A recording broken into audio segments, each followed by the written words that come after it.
What's going on, everyone? We're back in the shop, and I've got a Honda Rancher 420 in the shop today.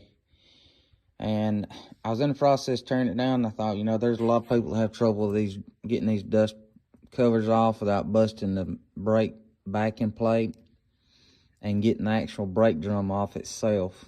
So I done had all this apart. I kind of just slid it all back together just to kind of go over it. First thing you're going to do that I always do is right here you've got two jam nuts. I believe it's 1 5/8. It is. They're 1 5/8. You're going to break them loose while you've got the tires on it and everything. It's usually easier to do it that way. Once you get them broke loose, then you can take your tire off, take your axle nut off, pull your hub off. And once you got all them loose and everything, you can pull all this off, along with this big washer that covers up this seal to help keep water and dirt out. Then you're going to go around this dust cover and take out these 8mm bolts. The next thing you're going to do is, around this case, or this cover I should say, it's got these little pry points that a screwdriver fits in. Now, you're not trying to pry this whole thing off from one point, because it's got a couple other ones around it too. Another thing you're going to have to take off is this skid plate that goes on the bottom right there. But what you're going to want to do is just gently, and I've not had this off. What I like to do is I like to kind of get it started, and I will go around and find, for example, right here is kind of thin. You can see it's thicker here. I'm going to pry there. I'm going to find the more thicker spots. As you can tell, it's real thick up here where the brake lines cables go in at.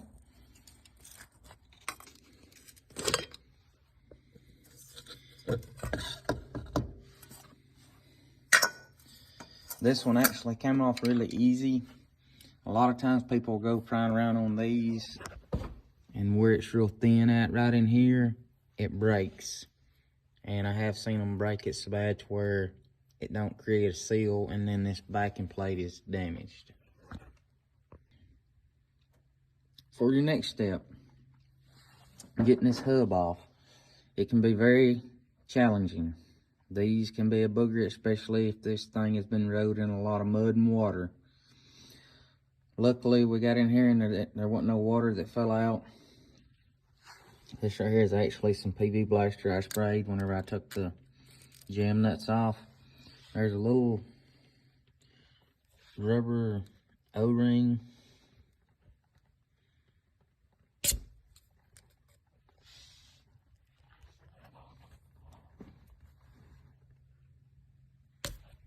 As you can see right there. Trying to do this one-handed.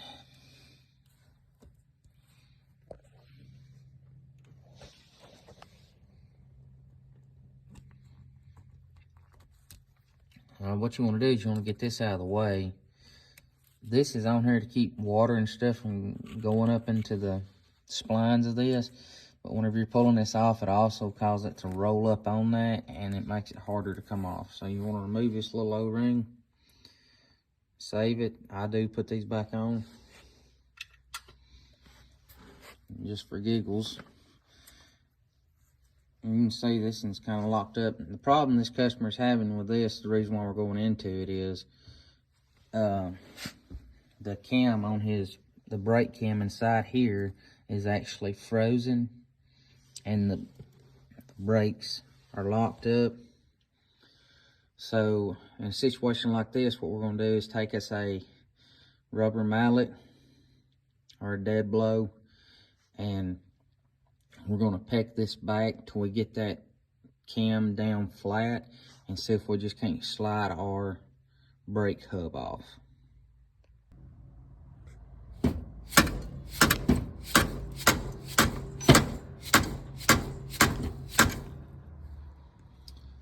see it's not wanting to move very much. So let me see if I can persuade it. Okay, I had to do that off camera, but I still just used just a dead blow. A little note, and these were already loose, but I went ahead and loosened them some more. When you're doing this, you need to make sure that your adjustments here are all the way back against the back side of your brake adjuster here, because if not, then you're going to be fighting against your cables too. So make sure that they're loosened up. I got it to move just a little. It's still stuck, but let's see if it's enough to.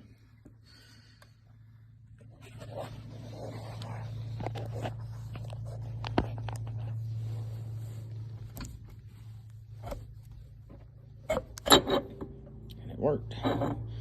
That is amazing how easy that was, really.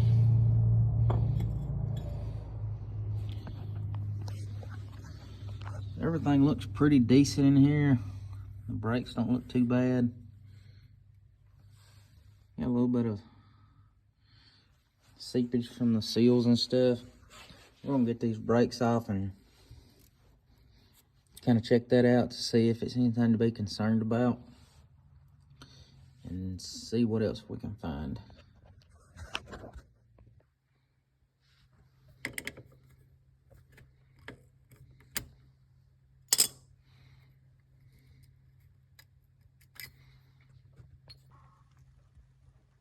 Now that we got that little bracket out of the way, a little note is if these little Carter pins are rusted in there, you can just cut them off, and once you get your brakes off, you can just take a drill and drill them back out with a small bit. Depending on where you get your brakes at, sometimes they don't come with new springs, so be sure to keep your springs. And if your springs are bad, make sure wherever you get your brakes at, they come with new springs. These are good. The only thing I'm kind of concerned with right now is if that's leaking out of that seal or not. It doesn't look too serious, but it does look like it's leaking. And if that's leaking out of this seal when you go in to change yours, you're going to have to replace it, because if that rear end dope is getting on your brakes, then your brakes are not going to stop, because they're going to be slicked over with grease.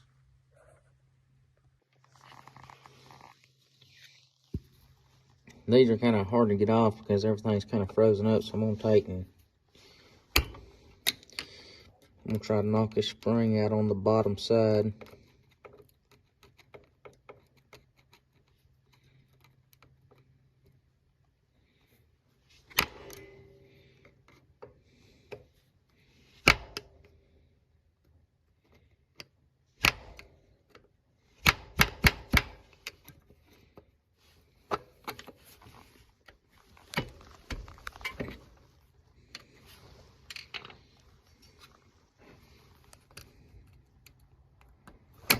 There it went.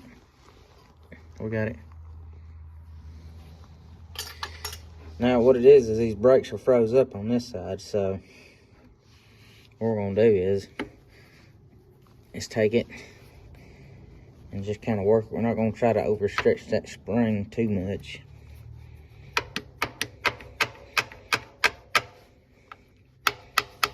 That side ain't that bad, the bottom side ain't.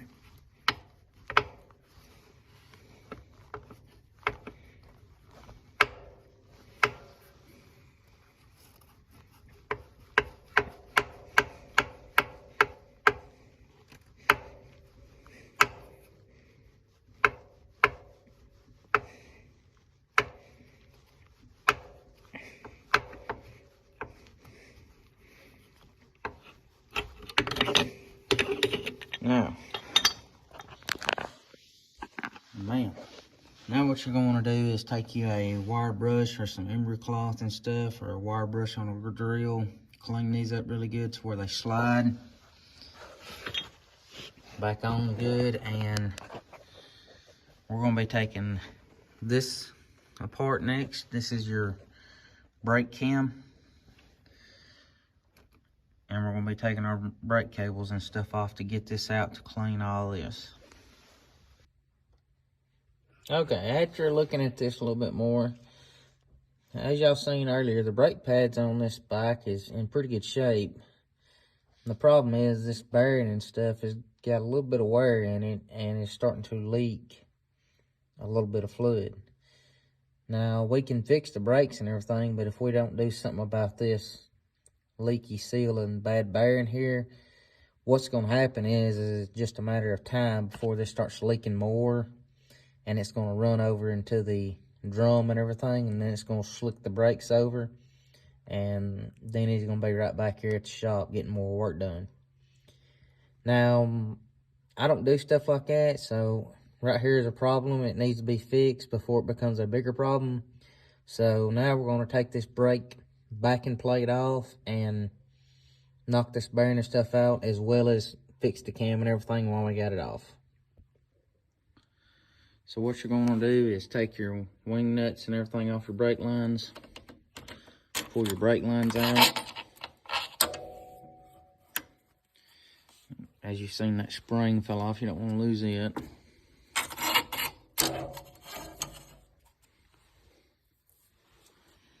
And we've got 4 14mm bolts right here,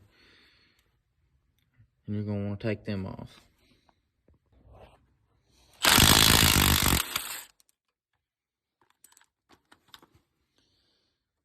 Don't forget to get your little spacer things that your wing nuts sit on.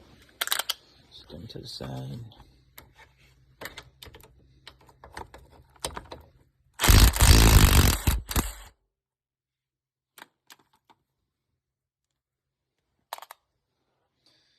Now,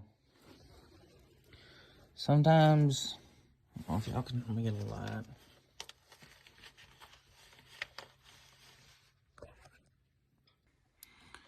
Now you can see how close that spring is to the rear end housing right there, the tube housing. Sometimes you can slide this brake backing plate off. Sometimes you have to take the brake lever and everything off. So we're going to try to do it without taking it off and see if we can do it.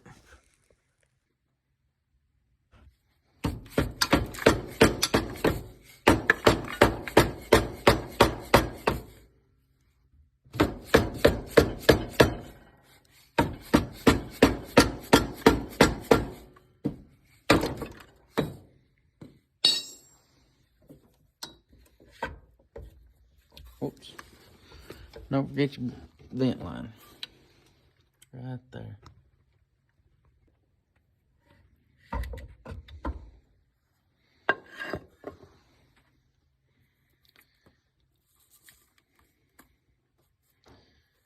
This right here is just part of the axle. This is the stop on the axle for that bearing and stuff.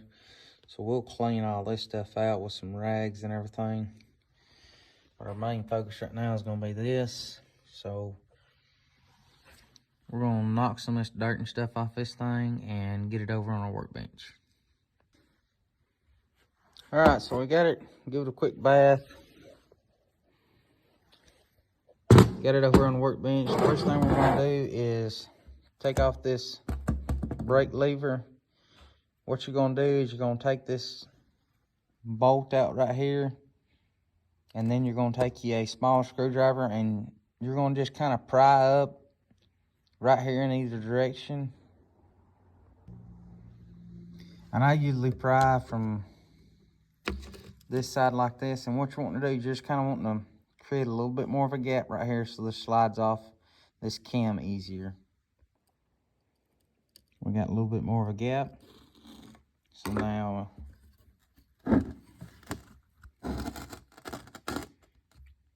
this piece right here should slide off.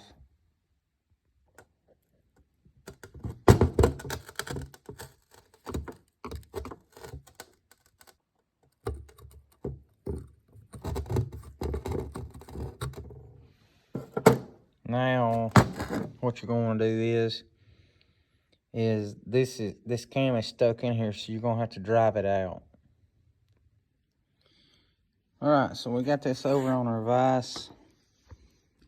So we're gonna have to drive this out. This thing is stuck so bad. This is an indicator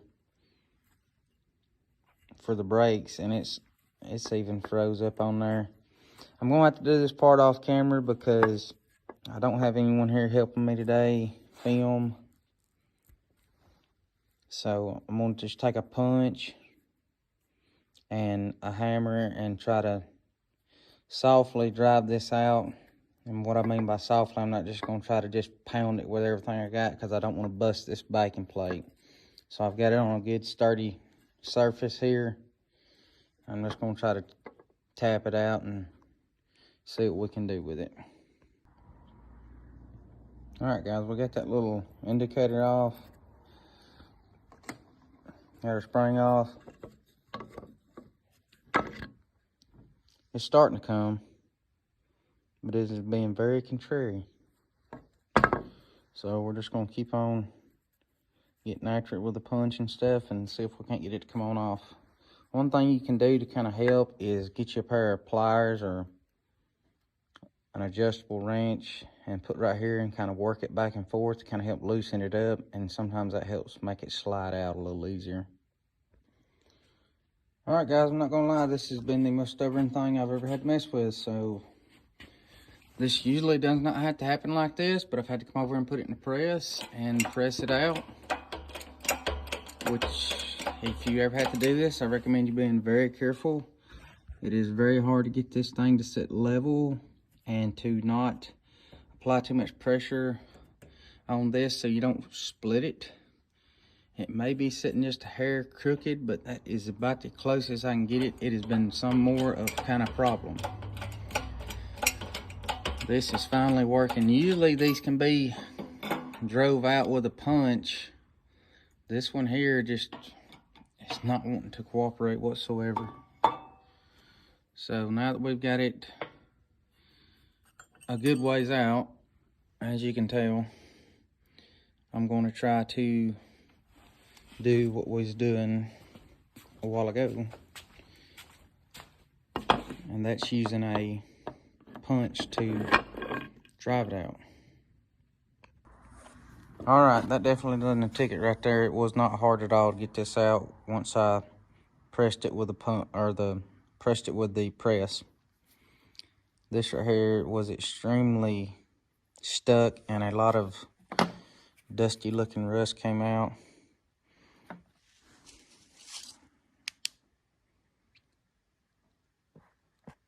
You can see how dirty this is.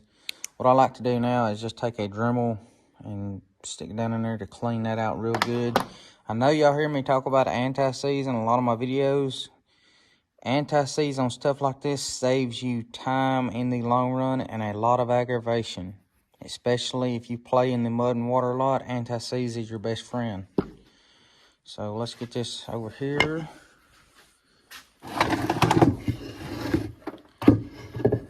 And let me change the bed out on my Dremel and we'll get this cleaned up.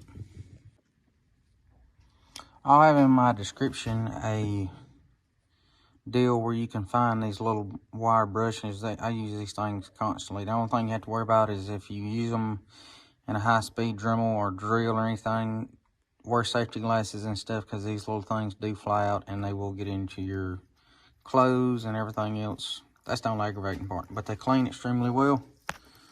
So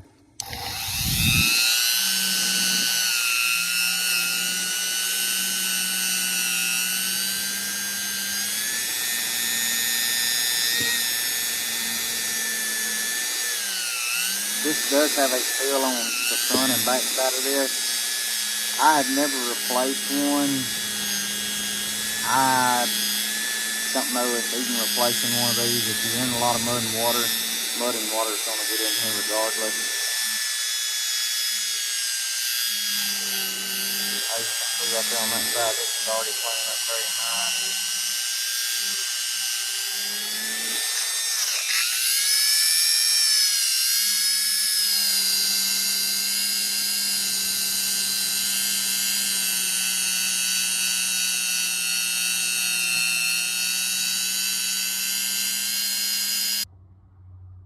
You can see what it looks like now. It looks very good.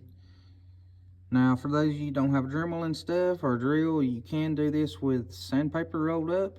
it works very well. I've done it many times. It just takes a little longer, but you will end up with the same results. Now it is time to take our cam over here to the wire brush wheel.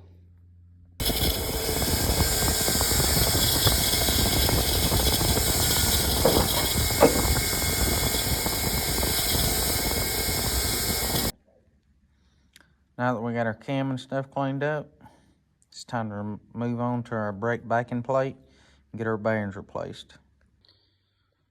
Now when you're doing this at home, if you got a bearing puller, these are handy to use. You pop them in here like this and just kind of like using a hammer pulling a nail. I done had that loose for this video. If you don't have a bearing puller, you can simply take you a screw and run down here on this. Run it in here pretty good till you feel it stopping, pressing up against the bearing. I mean, just don't run it down to the bottom, but till it's pressing up against that bearing pretty good. And you can usually take a claw hammer and pull it out. That works really well. For this part here though, you're gonna need a pair of snap ring pliers to get this out so we can press this bearing out.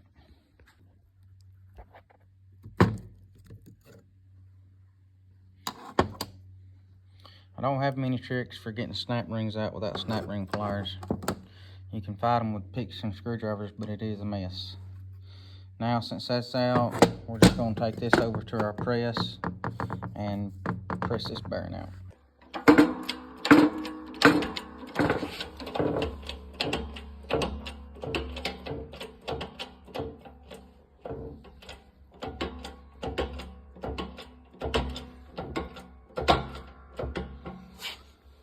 When it's going to come all at once, you ain't going to be able to see it till it, there it is.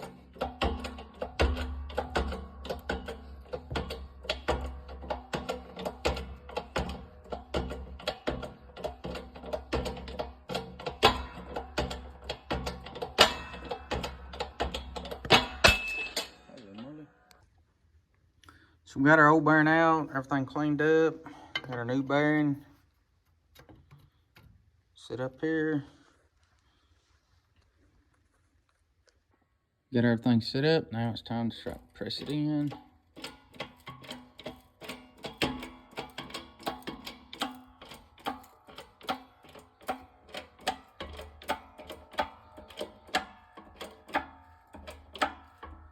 Need to reset something real quick.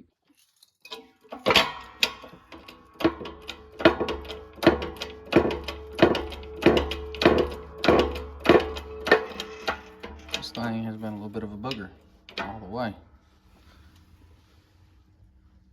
But we finally got it in there. Make sure your bearing's all the way bottomed out to where you can get your lock ring back in. So once you get your snap ring reinstalled, you're going to want to install a new seal here. And I use a race driver, which is what I use over on my press to drive things like these seals and stuff in. Just take your time and work it around evenly, and usually you don't have much trouble with them. Now that we got our new seal in place, the kit that I use, and I'll have a kit listed in the description, comes with a new seal right here. And I always like to put just a little bit of silicone to kind of help hold the seal in to put back up against the differential housing or the axle tube housing. So let's get this back over to our bike. Now, as you can see, we got our seal on, we got a little bit of silicone on there. Now when you go to reinstall this, as you can see, we got everything cleaned up. You're going to want to install it with the brake cable holder facing toward the front of the machine, because I've seen people install these and get that part right there kind of mixed up and have to take them back off. And you may have to kind of work this back and forth because these are two separate plates. And it looks like that's what I'm gonna have to do. So let me get this on here. Just take just a second. Now I was able to get it back on. And when you take this backing plate off, this is what helps hold this axle level. So when you're putting this on, you're gonna wanna slide this up on and try to take and hold this axle somewhat level so you can slide this bearing up and over that stop, or up against that stop I should say, that I showed earlier, to where all this right here lines up and it slides on there. I did have to take a little mallet and kind of tap on it at the bottom to kind of wiggle it just a little bit because it is a tight fit, but it went on there not too bad. Now it's time to put our bolts on, or excuse me, our nuts on here, and tighten this up. All right, guys, as I was saying before, there's 4 bolts. There's 1, 2, there's one back here, and then there's another one here. Whenever tightening this up, I tighten them up in an X pattern, just a little bit each time till I get this flush against the housing of the rear end, so I don't take a chance of bending this or warping it or possibly busting it, because this right here can bust because it's aluminum. So just tighten it up evenly so it makes a good solid flush fit. Okay, now to get back to what we originally started to do here, our brakes. So we got everything cleaned up. I done got anti-seize in this right here inside where the cam goes. There's not a seal on the back side of this. I do not think these 420s come with one. I was talking about earlier how some of them have a seal on both sides. Some of the Honda models do. This one, however, is not one. So, got our cam. I'm gonna slide it through. And you can see just how much easier this thing. Earlier when I was talking about putting a adjustable wrench on this to work it back and forth, I actually tried that off camera, and this thing was so stuck I could not even turn it with an adjustable wrench. That's whenever I realized I was gonna have to use my press. So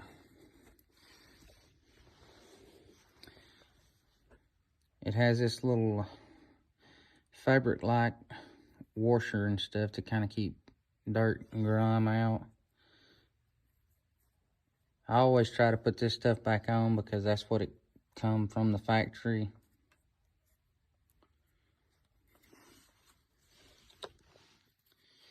However, this piece right here, this little indicator, I have and I have not put these back on. It all depends on how aggravating they want to be. They work with or without them. I have taken off a lot of customers' brakes that these have already been off.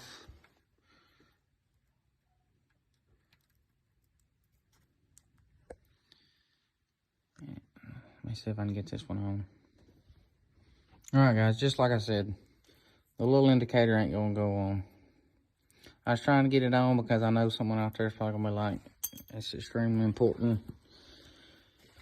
But it's so messed up from where it was just so froze up and everything, it's not wanting to go on. The splines on it are actually just so messed up that they're flattened and it's not wanting to go on. So we've got our spring and everything. Now it's time to install our brake lever. Okay, so we got our brake lever started on there. I had to do it off camera because when you're pushing on it, the cam tries to come out. So you can play with your brake lever, kind of set it back if you got some pads or something that are a little bit wore, or your drum's a little bit wore, to give yourself a little bit more brake to try to get just a little bit of extra life out of them. But while doing that, you're also changing to the position of this cam. And once you adjust it so much to where, say, you know, normal is it's sitting right here, but you adjust it to where it's right here. And then when you hit your brakes, it cams over, which means it turns straight up and down. What it's going to do is it's going to end up locking like that, and it won't turn back over, and it's going to lock up your rear brakes. And once you've gone that far, then it's time to replace some parts. There's no other way around it. But that's just kind of a tip to help get you by a little faster or a little longer if you're trying to buy yourself some time on some brakes. So we're gonna get this set up here and then get our brake pads installed. Okay, so I've got the brakes on. Had to do it off camera. It's kind of a little bit of a, you gotta have both hands to do it. I've got to bolt in the brake lever with some anti-seize on it because it gets dragged through all the dirt and water. Our next step is we're going to want to take our plate, put on here, and then take our quarter pins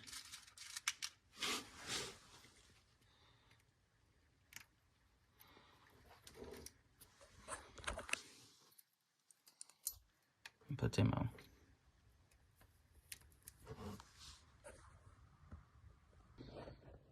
Now, for everyone that likes to play in the water, even if you don't like to play in the water, this right here helps you get your hub off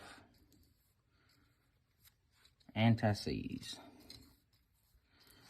This right here is what keeps it from sticking to the axle, so where you do not have to beat it off, because I've had stuff come up here before that I've had to literally bust the hub off of.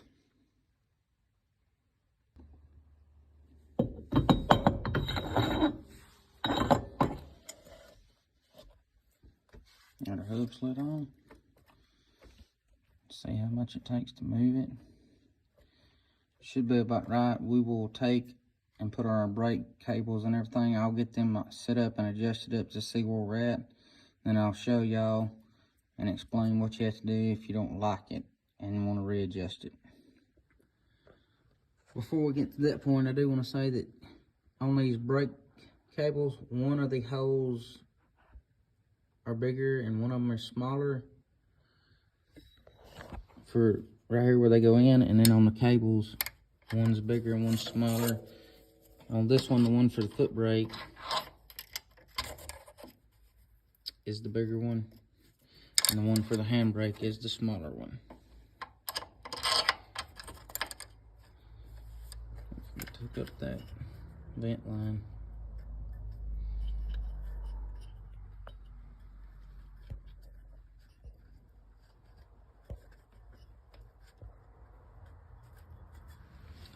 And then do not forget to put your springs on here.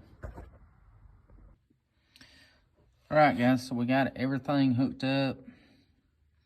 We got our springs and everything on there.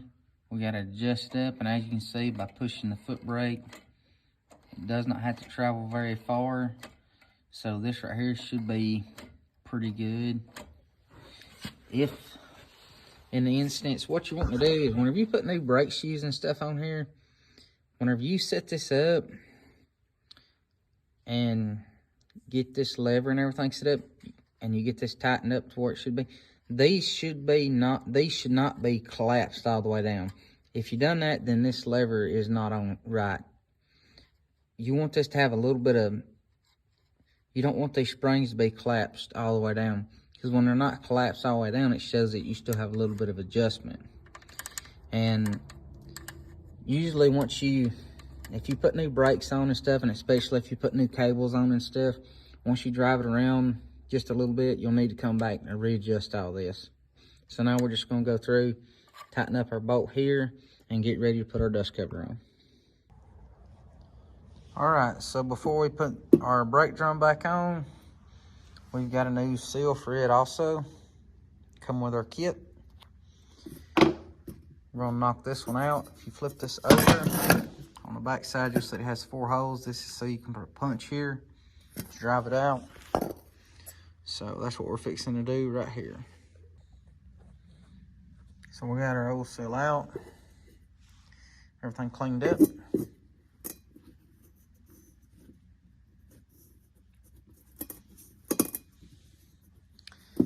And just like on other stuff, we're going to use our race driver and just work this around evenly till you get it in there solid. Now that's on, we got the inside cleaned out. We got our lip here cleaned off. Now if you're wanting to, this seal that goes around the outside here, this rubber seal, is supposed to keep out all the water and stuff. If you want to, you can put just a little bit of silicone around that. I'm not going to, because the seal is in good shape and this dust cover is in good shape. Because if you do that, you're gonna have to fight it a little bit harder to take it off later on. So what I'm gonna do next is get my bolts and stuff, put a little anti-seize on these holes, and get my dust cover on. But before we put our dust cover on,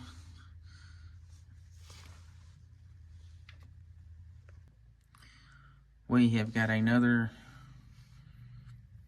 drum seal that come with our kit, so we don't have to reuse our other one. If your kit doesn't come with one, you can reuse your other one, and you're just going to want to take you a pick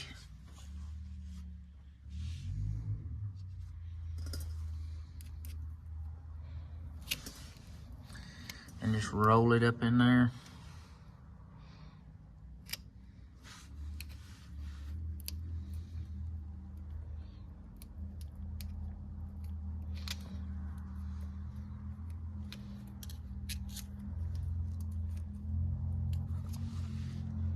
Just like so. Now we can put our dust cover on.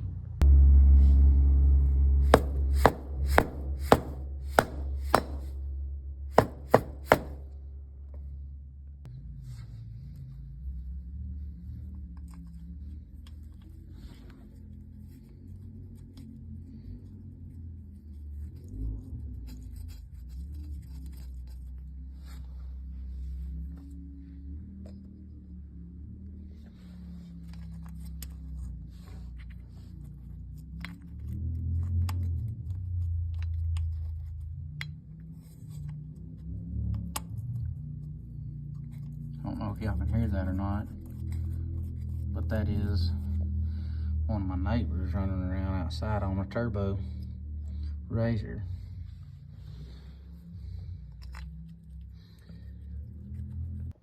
Don't forget to put this skid plate underneath your brake housing. Alright guys, so whenever you get your dust cover and everything on, now it's time to put on your, you can call this a washer. It's a cover, little cover piece for this seal right here. You put it on, then you got another one that goes on, and then all you're doing is putting these jam nuts back on, tightening them up, and then you're going to put your hub back on, tighten it up, put your quarter key in it, and then put your wheel back on, and this job is finished. If you guys find stuff like this helpful, do not forget to follow me. I'm also on TikTok, and I have a Facebook page. So share this with your friends. I have a lot of free videos out there to help people do stuff like this step by step to help get your machines back on the trails. So y'all drop me a like, don't forget to follow us, and we'll catch you guys in the next video.